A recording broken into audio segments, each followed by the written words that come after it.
Dışarıdan da bir detay alamaz mısınız? O alacağız. Hani onlardan da alacağız.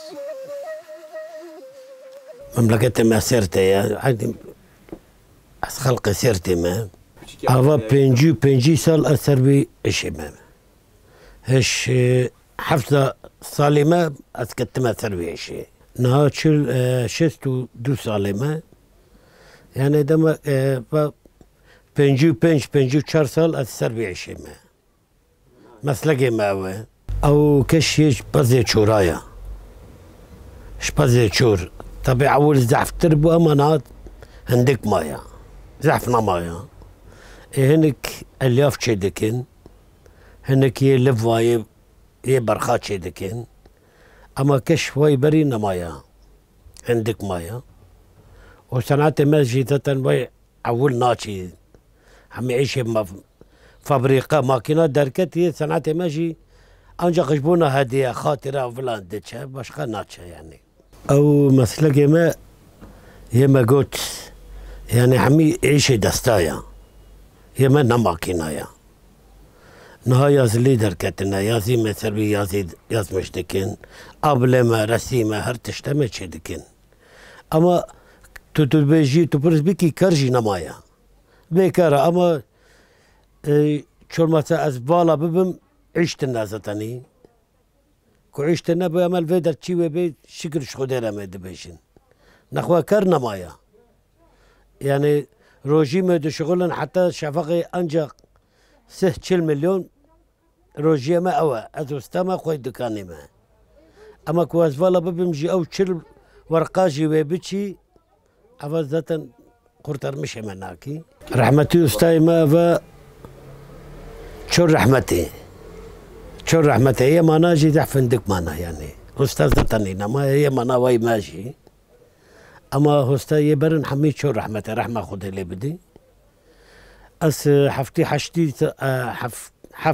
sal bûm ez kettim ser wî meslekê de niha ez şêst û du salê me demek pêncî pênc sal ez vî meslekê de me yê distênin xerîb gurbet distênin yabancî distênin li înternetê dixwazin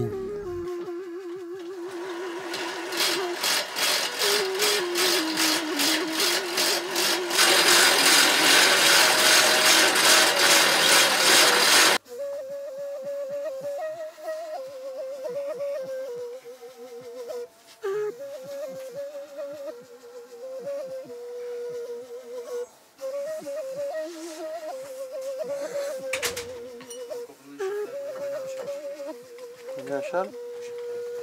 Yapma ayarla. Baş üstüne Allah'a emanet olun.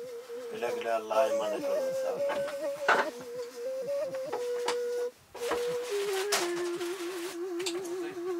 Orada değilsin. Tepedeyim. Şey al. Follow al.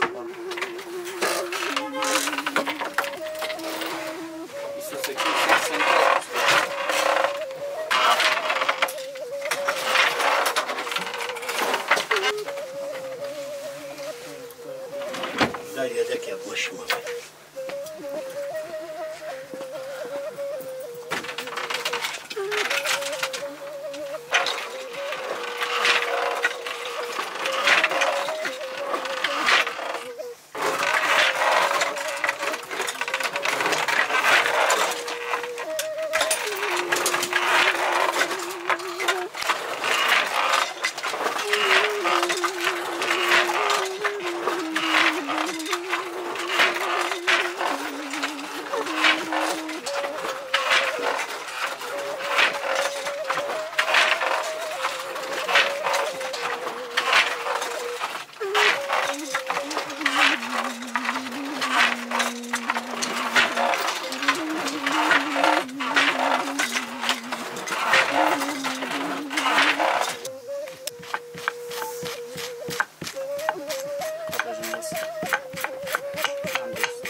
Başka yerden bir sakladan malı gelmedi.